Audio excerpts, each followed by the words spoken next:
Okay, let's look at the half Turkish Get Up. This is the first half of the full Turkish Get Up, and I find the best way to learn this is to break it down into two parts. This first half is very core intensive, and it also works the shoulder stability and mobility of the hips. Basically, it's going to work everything and put everything together.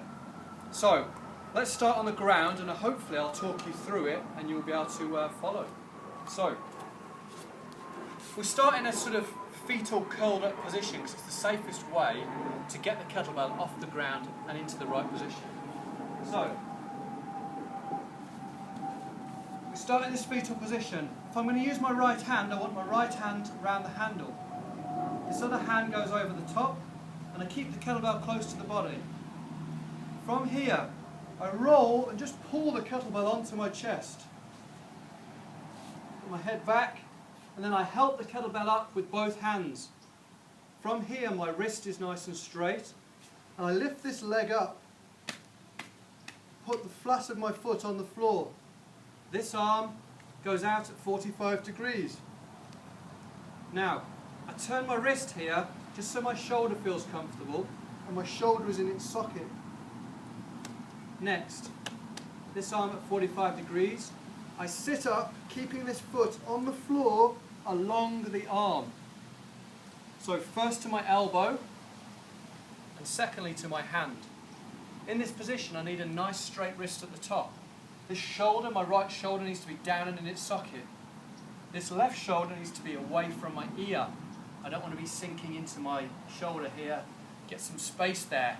Sit nice and tall and lift that chest up as high as possible. So that's it, that's the first sitting part. From here, to go down, we go back to the elbow, back to the shoulder. Try and keep this heel on the floor at all times. Other shoulder.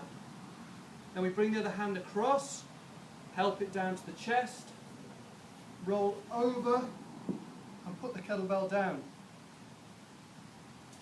That's basically the first half of the Turkish Get Up. Let me just run through one more in real time so you get an idea of what it should look like. So, right hand under, pull it across onto the chest, push up with both hands, arm at 45, sit up to the elbow, to the hand. Make sure ears away from shoulder, shoulders in socket, wrist is straight. Heels on the floor, sit down. Now this is slow. Don't fall to the floor here. Control. Both shoulder blades down. Then from here I could either repeat the exercise where I bring the hand in, down to the chest, roll over, kettlebell onto the floor. So that is the half Turkish Get Up. The easiest way to learn it is to break it down into these two sections. That's the first half, and next we'll move on to the full Turkish Get Up.